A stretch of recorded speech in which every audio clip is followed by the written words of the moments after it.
Yes, guys, welcome to my podcast show. It's Omar here. Today, I'm joined with Bev.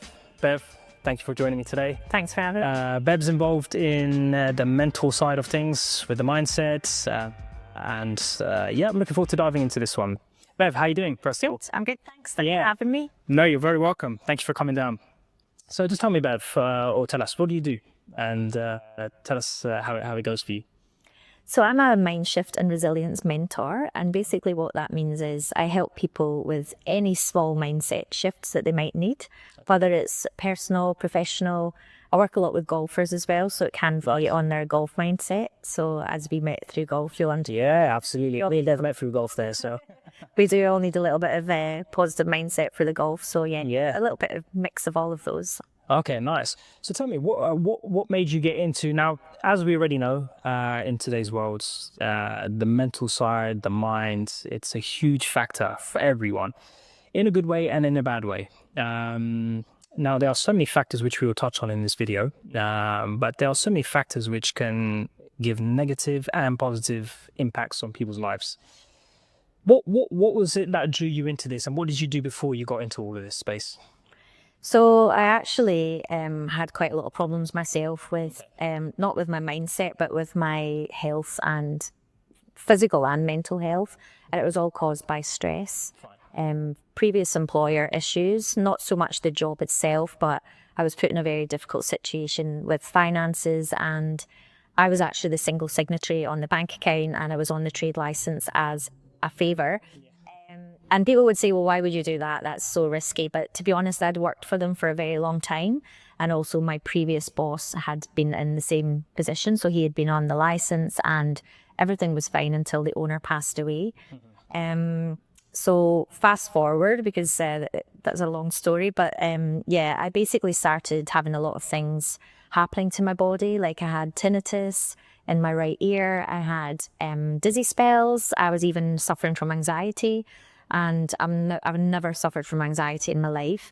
I've always been, healthy and positive and never scared to walk in a room or any of these things. And I started feeling so anxious that I literally would have been so nervous, like walking into a networking event or anything like that. And thankfully it's gone and I'm back to whatever normal is. But Whatever normality is in today's world, yeah. And what was that feeling like when you were going through anxiety? I mean, anxiety is a hard thing to detect sometimes. So I think a lot of people, they find they don't actually know what's going on with their selves, with their bodies, with their mindsets, just purely because they don't know how to identify anxiety. So what is it that made you realize, hang on a minute, I've got anxiety here, I've got stress, I'm getting tinnitus, I'm getting all these different kind of symptoms happening to me. Something's not right here. When did it actually hit you that this is something that I need to look into?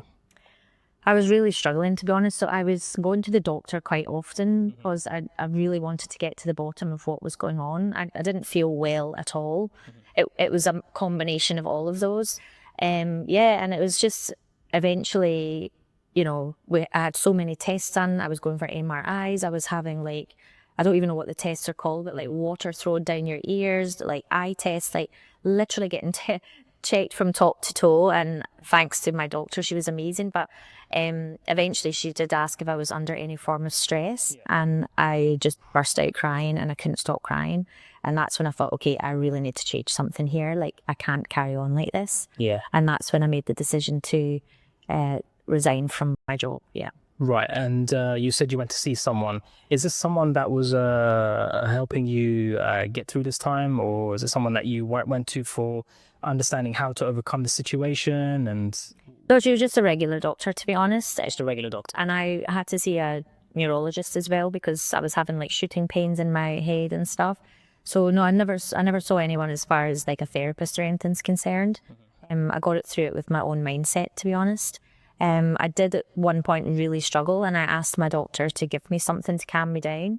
And honestly, because I was having dizzy spells as well, I was suffering with my balance. There were so many things going wrong. I asked her for something to calm me down, if I could take something, and she actually didn't offer me anything because she said it would be irresponsible. And to this day, I still thank her for that, because I think it does happen too often doctors like will just give you pills to calm you down or antidepressants or whatever. And listen, I'm not saying anything against them. Some people do need them. I don't think I needed them. I think I wasn't looking for an antidepressant. I was just looking for some sort of like relaxant or something. Okay, sure. I don't know what they would have been able to give me, but I was just so like wired, and I just needed to sleep. I wasn't sleeping properly. My neurologist did give me like a muscle relaxant, and I literally took sometimes half and sometimes even a quarter, just when I was really struggling, only at night time to help me sleep. Yeah. I mean, I think I was allowed to take half a day for like 3 weeks or something, but I didn't want to rely on it. Yeah. But I did take it occasionally when I was really struggling. Like, I need a good night's sleep. Yeah. If this is what I have to take, like, that's it. And to be honest, like, I binned most of them, like, after that. I had them there just as, like, a comfort thing, but I didn't want to really get into that. See, the thing with that is I always look into these tablets and medication to help you sleep and to get over anxiety. And the problem with these things, they help in the beginning, you know, maybe for the first few times. And then you realize that actually your body starts getting addicted to it.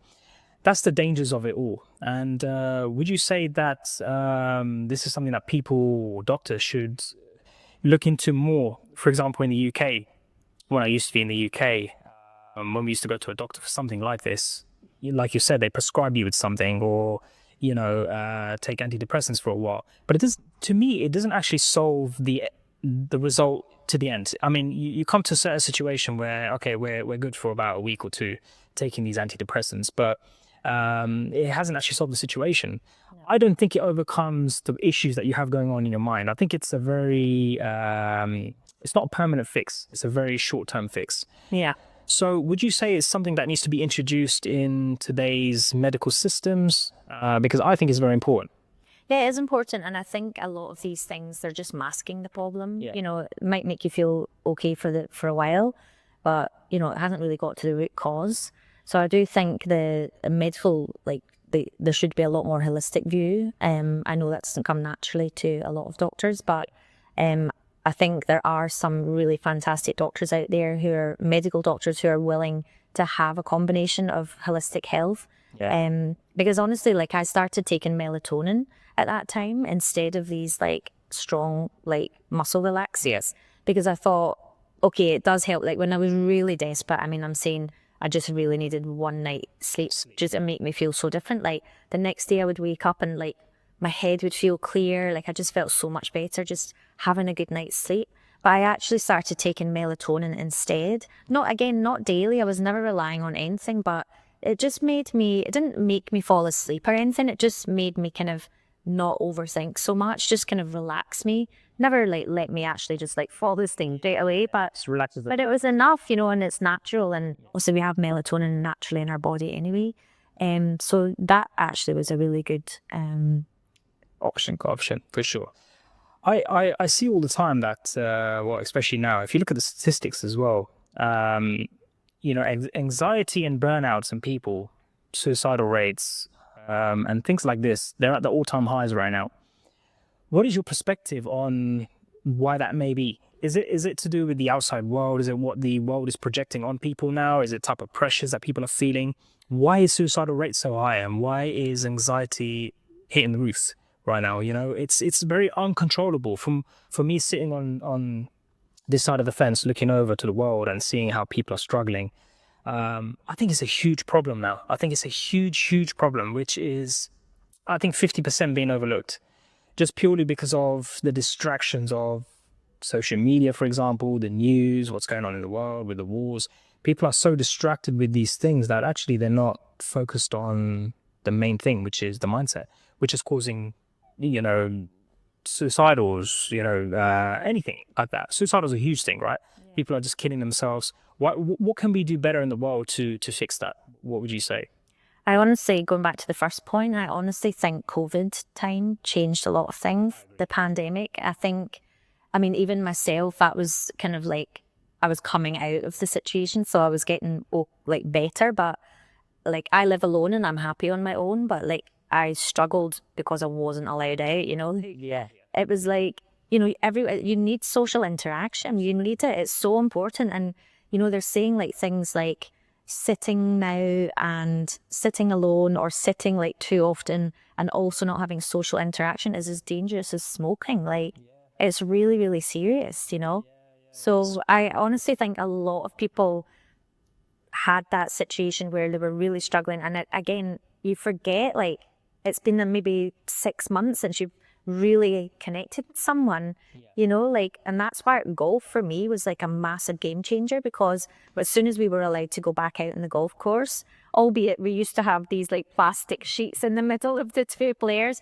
getting back out there, back out in nature, being able to take the mask off, driving around in the car, having a bit of banter with people, it's just like golf has honestly would changed my life, really, really changed my life. And I know that's not available to everyone, and I'm very lucky, but I think like any kind of social interaction that you can have is a game changer. I agree. I think golf is a huge. I mean, guys, it's you got all the nature out there. You get to walk, 18 holes, which is around 4.5 hours long. It's When did you last walk though? the question. In Dubai, we're a bit lazy. I mean, it's a bit heat. We got an excuse. We can drive buggies, but before, I remember in my young days when I used to play amateur events, we would do two rounds in one day. Yeah, I'd come home and I couldn't even walk properly. It was that bad. Yeah, but I'm always telling people golf is a good cure for everything. You can socialize with people. You forget the world around you. And it's a good type of medicine. It really is. I mean, how often are you playing golf now? Is it quite a bit?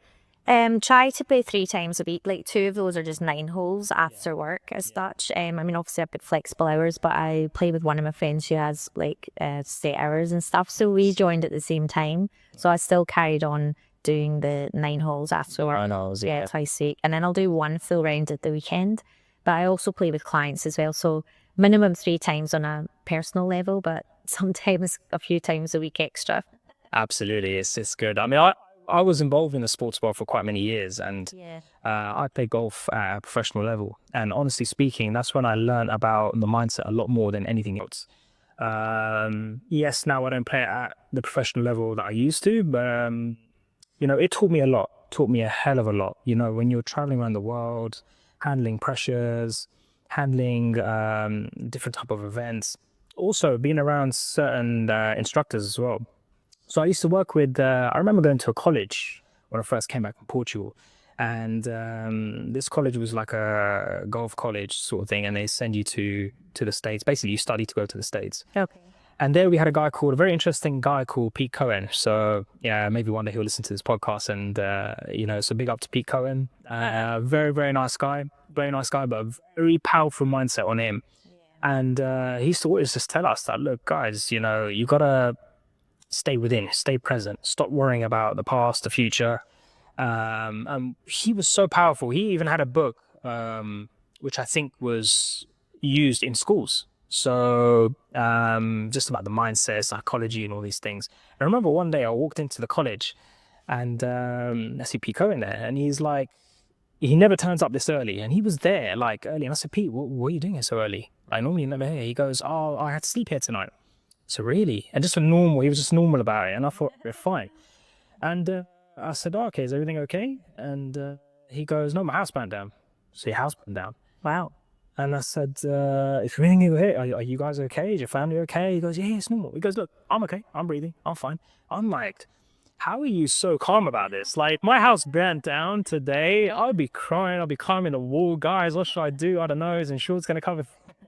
But the way he handled himself was very, very impressive. So there is mentors out there that can help you. Bev's one of them. And it's good to have those people around for sure. Now, one of the other things I'm going to touch on is social media. The social media and people having this comparison feeling. Now, what I mean by comparison is people looking at the social media and the outside world and having a comparison to themselves. They want to compare themselves to the guys who have already made it. What would you say? Would you say that's a good thing or a bad thing? Or You mean on their part? Yeah, on their part. So basically, if I'm an up and coming kid and I'm trying to do this and do that, and I've got a lot of pressure on my shoulders, it's limited with money. Then I'm seeing guys flashing money, they're doing well and this and that, and I'm trying to compare myself to them. Every day is a pressure to try and be like this person. I personally, from my personal point of view, I don't like the idea of comparing yourself with all these different type of people. And I think that's one factor that goes wrong in a lot of people is comparison. So what would you say is something that we can do to overcome that?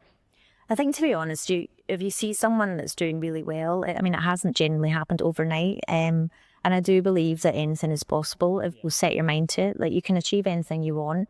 And whether it's working with me or with someone else, it doesn't really matter. But like, if you don't believe in yourself enough, you need to find someone that can make you change your mindset. Just small little ways you speak to yourself.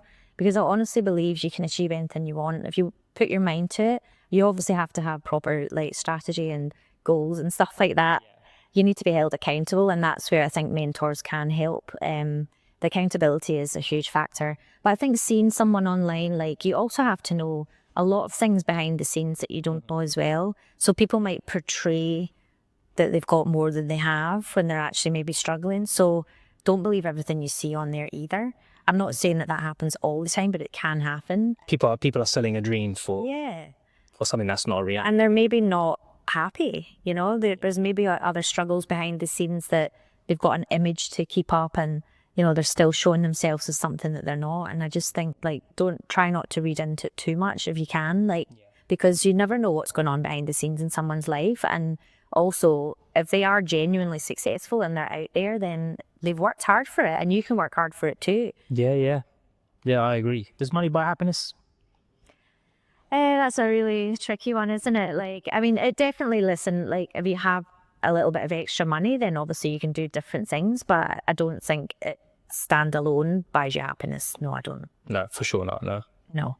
Okay, that's interesting, because a lot of people say they do and it doesn't. Yeah, like you said, I think it does play a part for sure. I think the more you have, the more comfortable you kind of get. But at the same time, there's so many miserable people, so many rich, wealthy guys who don't know what to do with themselves. They're so wealthy, they don't know which corner to turn it.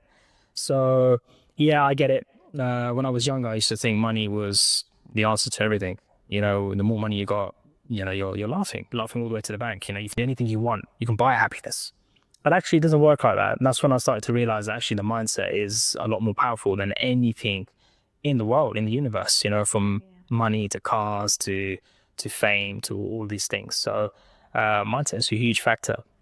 So yeah, I mean, one of the biggest factors I'm going to touch on now is the men's health. Yeah. Now, men's health is really, really overlooked. Now, I'm speaking on behalf, I think, of all the men. Now, I'm not pushing aside women, because obviously this goes for everyone, but I think men's health is definitely overlooked by men themselves. Yeah.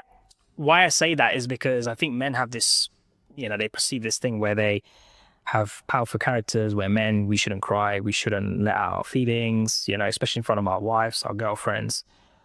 What would you say to those type of people, and how do we overcome this? Get yourself a different wife or a different girlfriend.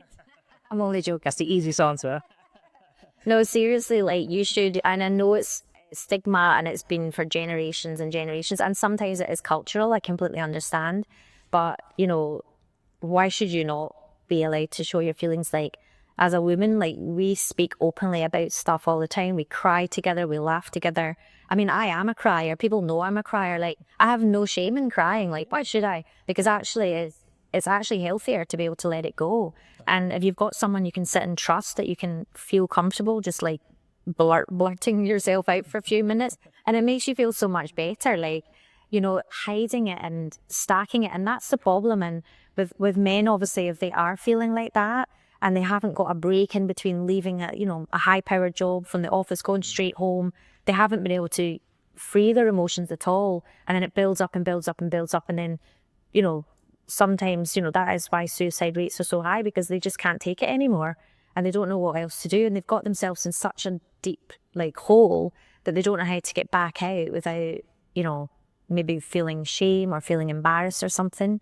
And it's devastating. You know, we have to be able to speak openly. And again, I think golf's amazing for that, because it is social. There's so many people that are struggling, like men especially, and they're struggling with, you know, loneliness and stuff. If they're in such high-powered jobs, maybe the ones that might not necessarily be married or whatever, or their wives are in a different country. It happens a lot here. There's the wives are in a different country with the kids, and the husbands are here on their own, you know. And what else is there to do? Like, Do you think this has become a trend from going back years and years and years, when guys, they used to have this thing where, you know, women like our housewives and they don't work, and then men have to provide.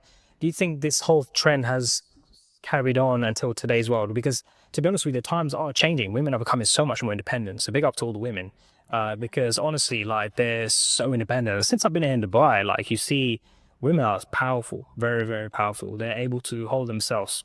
Actually, they don't need men, to be honest with you. You said it and not me. Yeah, I'll be the first to say that. But I think men have this perspective of we've got this pressure on our shoulders too.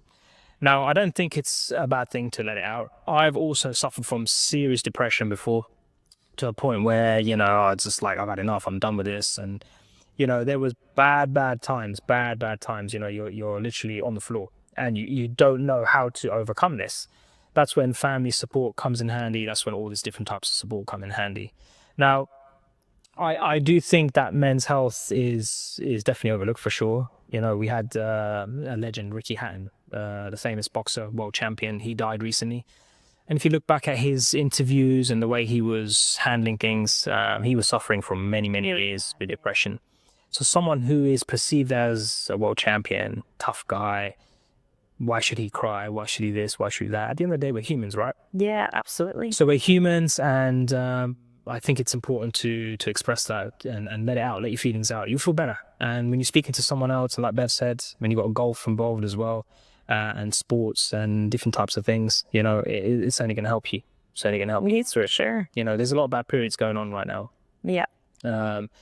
So yeah, before I go any further, I just want to touch on Bev's got a new clothing brand coming out and a few more stuff. So I don't know if you want to tell us about Yeah, yeah, exciting times. Yeah. So again, I've got a couple of things going on. So with my website, did you want me to speak about my website? Absolutely, what area, yeah. It's gonna be a good one, guys. So yeah, my new website under my own name, vevwylie.com. I have a signature package actually, which is conversations on the course.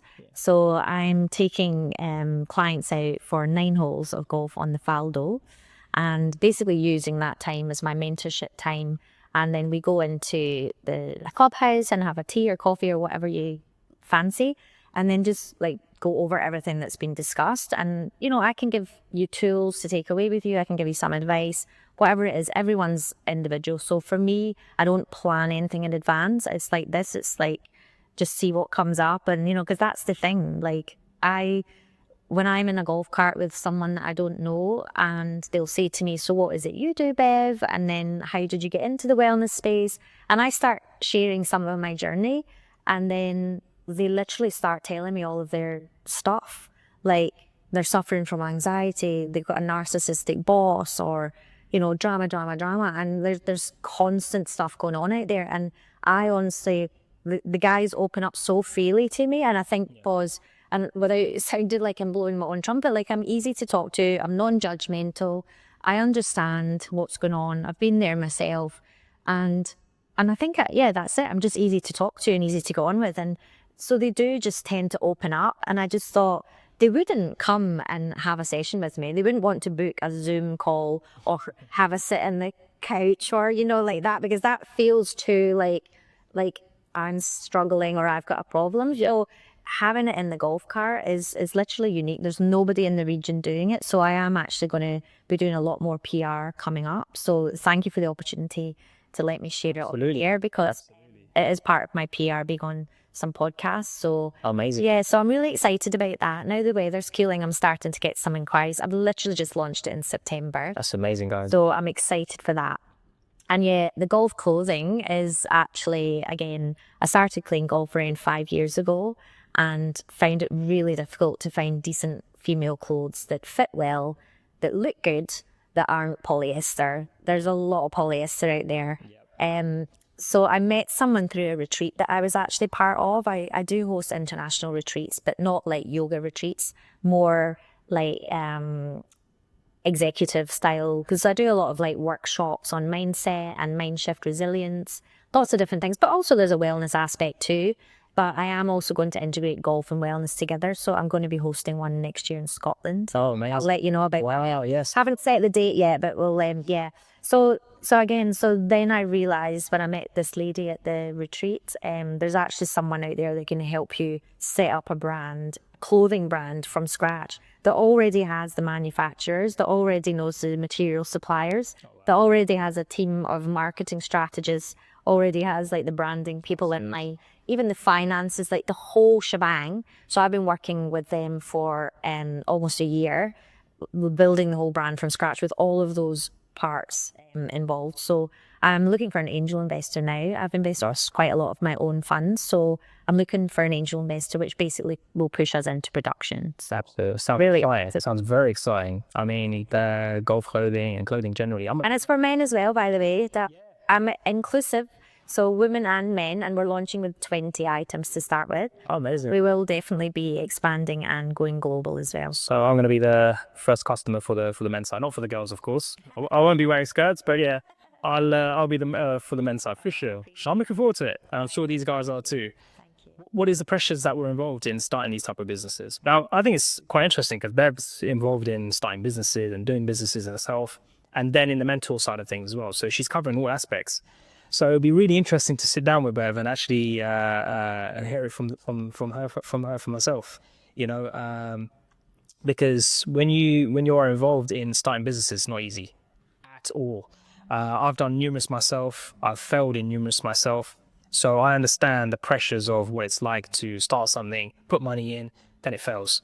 Put money in, then it fails. And you have this process and this cycle. And I think a lot of people nowadays, they're scared to have this stepping stone where they think that failure is going to be on the way. Of course it is. Failure is part of the journey, right? So how did it feel to you? Did you have any failures? How has the process been so far? I've had a failed business before, and that was actually while I was still working. It was like a little side hustle. But again, I think it was basically reusable bags and like shopping bags, but then it started kind of expanding into more like retail. So it was like beach bags, cool bags, all stuff. But to be honest, it was the wrong time. It was the wrong time for Dubai. It's still the wrong time.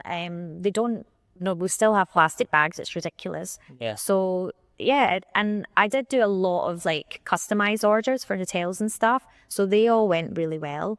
And some other like people who were at markets and things like customized stuff, that was all fine. But actually my stock that was like I was trying to sell, I was doing markets on my weekends, on my days off. Listen, I got out there and I sold some bags, but like I still to this day I'm going to sell the bulk. I closed that business over a year ago, and I still have stuff in stock that I'm trying to shift. So listen, that was a lesson. It isn't all about passion. Like, you know, passion isn't enough. There needs to be actual stats. I just believed that there's a need for us to stop using plastic bags and that everybody was going to change over to reusables, because I saw it done in Scotland, Ireland, England, everywhere, and it worked overnight. Like, it literally worked. But the button hasn't been properly pushed here to stop that. So plastic bags are still available. So until the government stop plastic bags, it's not going to change. So that was an interesting one. So just because I believed that it was going to work and that there was a need for it, I hadn't done enough research, and I hadn't really done enough, like, you know, looking to see when that button was going to be pressed. Oh yeah. No more plastic bags. They did say it for a couple of times, and they did make the date, but then they started charging for plastic bags. Yeah, I see They're that. still not gone, but like, yeah. So anyway, it was a lesson and it was fine. I don't have Do any. you think that will change eventually? It should do, shouldn't it? Or Yeah, maybe, but I mean, I'm not going to be the one to do the supplies. Someone else can take that business. Or yeah, for sure. So, one tip for everyone watching. What's one of the most powerful tools that you use to handle your everyday problems? So whatever that may be, what is one of the most powerful things that you can do as yourself to handle these problems? any problems with. So you say you wake up and you're depressed about this, you've got pressures from work, you've got this, you've got that, and then you say to yourself, right, this is what I do to overcome this stress. Let's take everything, at its own pace, and let's take the day by that. So how would you overcome your problems? What's one of the most powerful tools that you can pick out and say, this is what I use that really helps me with these issues? I think, to be honest, there's a few you can use. I know a lot of people find it difficult to meditate, but people overthink meditation because people think that they've got to completely silence their mind and like focus on like the words or whatever. But with meditation, we can meditate even when we're eating. Like, what I always say to people is, when you're eating in breakfast or in the morning or whatever, no phone, no TV, no nothing. Because the thing is, you can actually sit and go, how does this taste? How does this feel? That is a form of meditation itself, you know, but there's so many distractions. It's like phones and like TVs blaring and all sorts of stuff, that if you're not able to do it because you've got a busy household or whatever, I understand that. The breath work is also a really good one that is so underused. And obviously we all breathe, we're all breathing now, thankfully.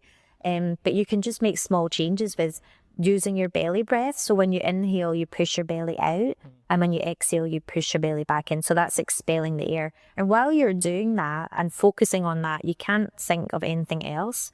And it also calms the nervous system as well. So Interesting. yeah, so the parasympathetic nervous system, which is like the fight or flight, that actually just kind of calms you back down. You don't have to do it for long. Like you can literally only do it a few breaths, and it literally slows everything down for you.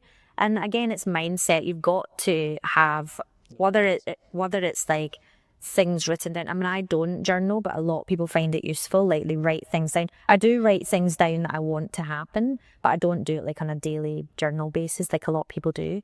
But you know, affirmations, things like that. You don't have to be spiritual or woo-woo to do these things. Yeah. Like if something you believe and you really believe, like once it's written down and you see it over and over again, like whatever it is, I am capable, or I am, you know, bringing in new clients, whatever it is that's like on your mind at the time, you can definitely use small tools like that. Interesting. It's funny you said the breathing thing. I just remembered something just came back to me when I was playing just before I turned professional. One of my coaches used to always get me to do this mind breathing thing. And I said to him, a lot of the time when things are going wrong for me out there, when I'm competing, I'm all over the place. Like I'm just trying to fight back the swing and I'm trying to get it all back again. It's all over the place. Like I'm all over the place. I don't know where I am. So he goes, look, one of the tips I'll give you is quite similar to what you said. When you're walking, you do the 1-2 paces of walking, but you also want to listen to your breathing and count. So, and listen to it and keep listening to it. And at the same time, you're counting 1, 2, 1, 2. But you got to really listen to the breathing and understand the breathing and feel it, like Bev just said, in and out, in and out. And honestly, it really helped. It really put my mind off of, and the breathing itself, bringing in the oxygen and exhaling again, and just all that kind of stuff really did relax me. So to an extent, until the next hole came, yeah. Then the anger came again. But it's really, I think breathing's really important. I think it's a huge tool you should overlook. Yeah, and I think like when people hear like breath work, like the term, they think it's all like intense and all this crazy stuff. There is crazy intense stuff out there. That's not what I'm talking about, and it's not what I use. Like very simple techniques that can literally be used at home on your own, or even in the office, or in an environment where you're stressed out. You can actually go to the loo, do that without anybody knowing, and come back in. Like even if you've got like a presentation, or you're just in general, you're just feeling stressed out, take yourself away. Nobody needs to know what you're doing. You don't need to be making a noise. It can be really basic, and that will just like be a game changer for you. Like really calm you, keep you focused. Absolutely. And how good is yoga, by the way? Because I did yoga going back. I first did it when I was, I'm going back a few years now.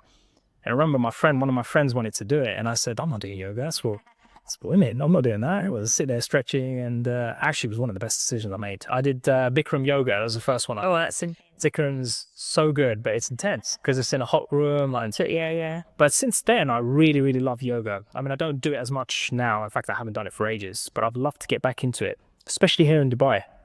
But yeah, I mean, it really does help. You're in there with a lot of people. Everyone's in the same thing. So you're all in the same sort of mindset, the stretching, the breathing.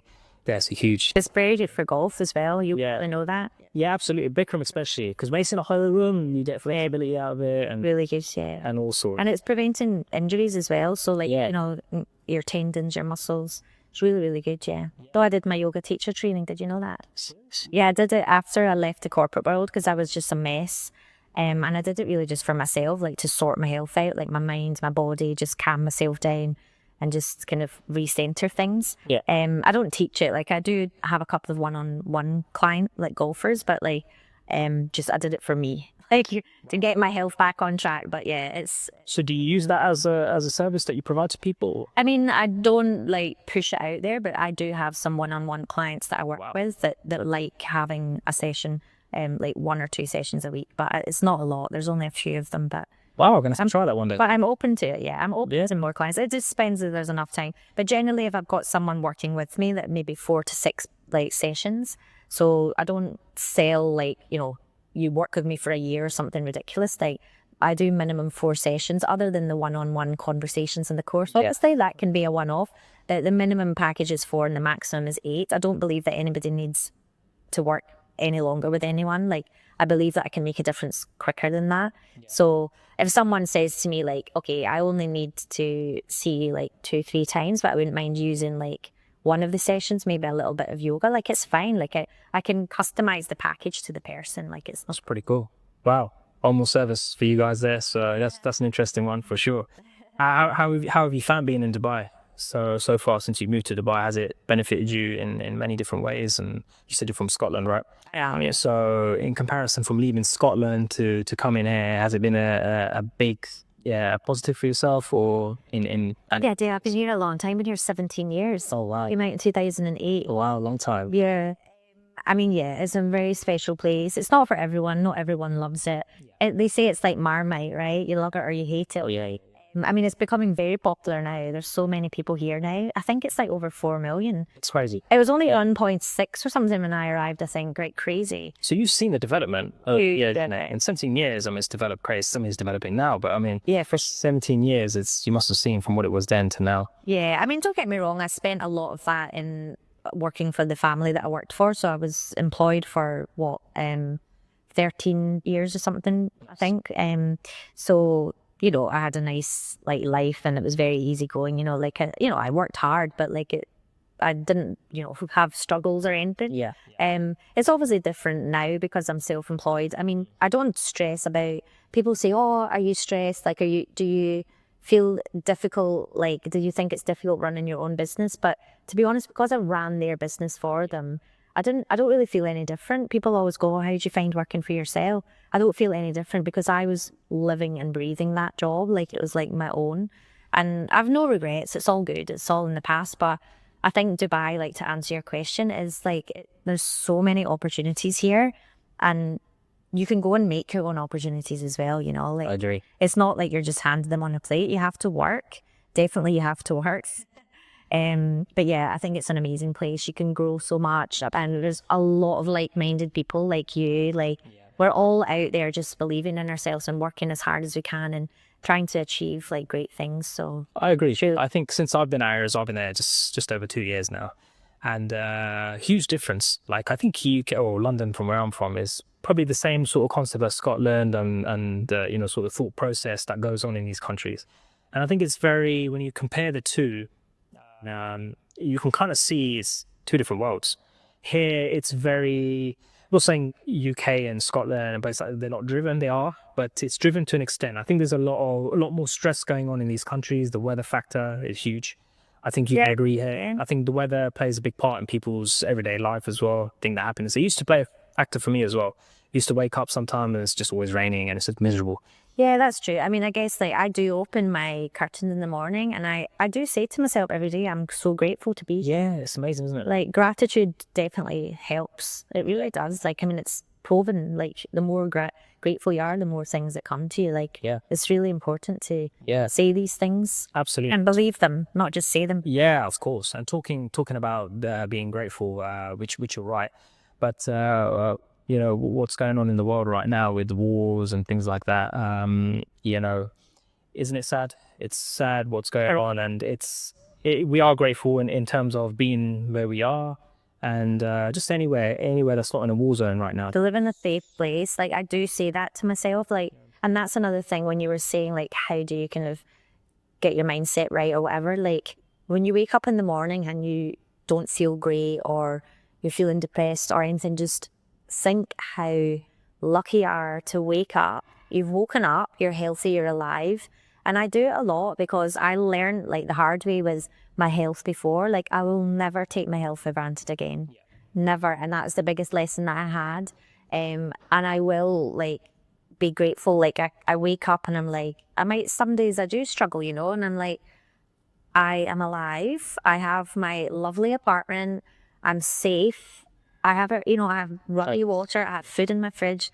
Simple stuff like that. Like, I mean, I don't even want to think about what's going on outside right now. Like, we're so lucky to be in such a safe place. Yeah. And I am grateful for Some of the countries right now, I mean, yeah, you're right. I mean, some of the countries right now, they just got no control over anything. They can't, get their own food, their own water, So the fact that you can, we do take these things as humans. We take these things for granted. We forget that, it's become such a norm to wake up in the morning, have your breakfast, you got your lunch, you got your dinner. You don't even think about these things. It's just become a routine. Oh, is it 12 o'clock? Oh, it's 1 o'clock, lunchtime. Yeah, what do you want to eat today? Like this, it's become a norm. So in certain countries and certain people, they don't have this. They're thinking about, what am I going to do? How am I going to get a grain of rice in my plate for tomorrow? That's the sad reality of life, Right. and that's playing a big factor in the world today for sure. Yeah. What's your take on social media? Is social media a good thing the way people are using it right now, or is it a bad thing? So Instagram and things like this. Look, I personally use it a lot, but do you think there's the new generation now that are misusing this, and is it misused in a bad way? I feel really sad for kids, to be honest, that are growing up in this world with all the pressures and stuff of social media and TikTok challenges and all these things. Like, there's so much stuff. Like, I mean, I'm on social media from a business perspective. And to be honest, most of my clients come through Instagram. I said to you before we started, you said, are you on LinkedIn? And I'm like, yeah, I am. I need to use it more. I am on there. And that is one of my personal goals that I need to spend more on it. So, but that's fine. And LinkedIn is obviously fantastic for business, but because the type of business I'm in as well, I mean, I do work with corporate wellness, but the one-on-one stuff, I feel that comes more from Instagram or retreats and stuff like that. But I have a personal page that I have not looked at for so long because I've got 2 business pages, and I do it all myself. So it's a lot, but I mean, social media as a personal point of view, I'm just like, why would you bother? I mean, I guess you have to because it's like part of life now, but I mean, I just do it because I have to do it because I have to earn money to pay my rent, guys. You know what? It's interesting. Yeah, I mean, because I think when I remember my younger self, I could not live without my phone. Not for the good reasons though, because I think if you told me I'm going to take away your Instagram, I'm going to take away your WhatsApp, I'm going to take everything away. Yes, you can study. Yes, you can do, if you're interested in doing a business and research about this, yes, you can do that. But the rest of it, I'm taking it all away from you. I wouldn't have it. I would not be able to survive as a youngster. So that's a scary thought. That's a scary thought. I mean, there's some people that probably, I mean, the old generations going back centuries, they didn't even have any of this stuff. No, exactly. I mean, I didn't have my first mobile phone till I was like in my 20s. Yeah, it's crazy. So like, imagine like you're going out, it's like phones like that. Yeah. Like phones like that, like that's what they were like. That when you were out, like going out, when we were kids, like we were told to come back when the street lights came on. Yeah. That was how our parents knew where we were. Yeah. And we didn't have anything like that. I mean, I know times have changed and like, that's fine. Like some things are for good and whatever, for the better. But I'm glad I didn't have to go up with it. Like, really. Yeah, I feel, like I said, I do feel sorry for the kids now, this generation. I think it's become a norm, a trend, and I think it's a difficult one to get out of. Yeah, everything is run on social media now. It's a good thing. Of course, you can market yourself if you do it the right way. So it's good for your future and your business and whatever you're trying to do. But I think more than 60 to 70% of the young generation now are not doing that. They're not bred to do that. For them, it's just Instagram, scrolling, trying to compete against each other. And it's become a whole different ballgame. Yeah. For these youngsters. So I think that's something that could be looked at. But I think, again, this comes down to parenting. I think it comes down to schooling as well. I think different types of schooling should enforce this type of thing. I think the schools here anyway are starting to take the phones off the kids as far as... read that actually. Yeah, I do read that. So I think I read something about, phones being taken off and that. Do you think that's a good thing?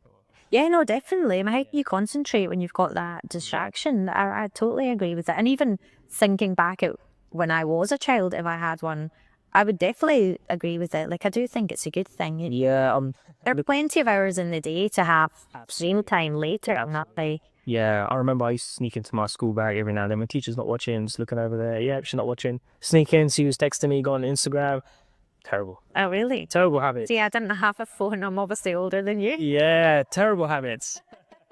But yeah, there we go. So, one last thing. If I could ask you, what would be the biggest advice for all the knowledge that you have today, from everything you've learned from business to mindset coaching to everything that you've done? What is the biggest piece of advice you could give your younger self starting over again? So, if your younger self had to start again with no experience, but your older self could give your younger self the best piece of advice to start over in the right way, what would it be? I honestly think that I have been really lucky, and the fact that I have always believed in myself. Yep. And I genuinely mean that, and I don't mean that in an arrogant way. I've seen my parents have quite a lot of money and then lose it all. And I don't have a good relation. I actually have no relationship with my father. He is still alive, but there's a lot. That's a whole other podcast if we ever wanted to go through that one. But you know, like, I've seen his anger and his like mental health stuff and like losing money, and he could have easily have picked himself back up, but he chose not to. Yeah. And I always just looked at him and thought, I don't want to end up like that. And I think that's where I get a lot of my mindset from, like starting from like nothing and building yourself up. And so really the answer is like believe in yourself and believe that anything is possible, because I started from complete zero, Yeah. you know, and worked up from zero. And again, that is a whole other podcast because there's a story behind that. But I've just worked hard. I've always worked. I've worked since I was a teenager, and work hard, believe in yourself. I think that's the two key things. Agreed. I think if I was to tell my younger self something, it would be something on similar lines as that. Always be around the right people for a start. I think that's the first thing. I remember in my young days, I wasn't around the right people. It was a different type of friendship. But now, as I've gotten older, I've started to realize that your circle is really important. And as you get older, you've probably heard the saying already, as you get older, your circle becomes smaller, right? As you get wiser, your circle becomes smaller. As you move up in the ladder, your circle becomes smaller, just purely because you're leaving a lot of the negative stuff on the outskirts. So, again, if I was to give myself a bit of advice going back, then it would be that. And listen to the right people, stay positive, and work on your mind, which is part of this whole podcast. Work on your mind, stay strong, and nothing's impossible. Like Bev touched on, nothing is impossible. You can achieve anything in life. You just got to put your mind to it and make it happen. Okay, So, yeah. have a good mentor. Get yourself a good mentor.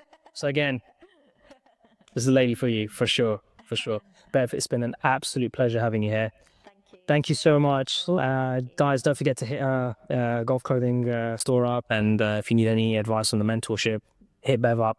She'll be giving you all the advice and help that you need. Once again, thank you so much for joining me on this podcast. Don't forget to hit the subscribe button. And I'll catch you guys on the next one. Thank you so much. Thanks, Bev. Thank you so much.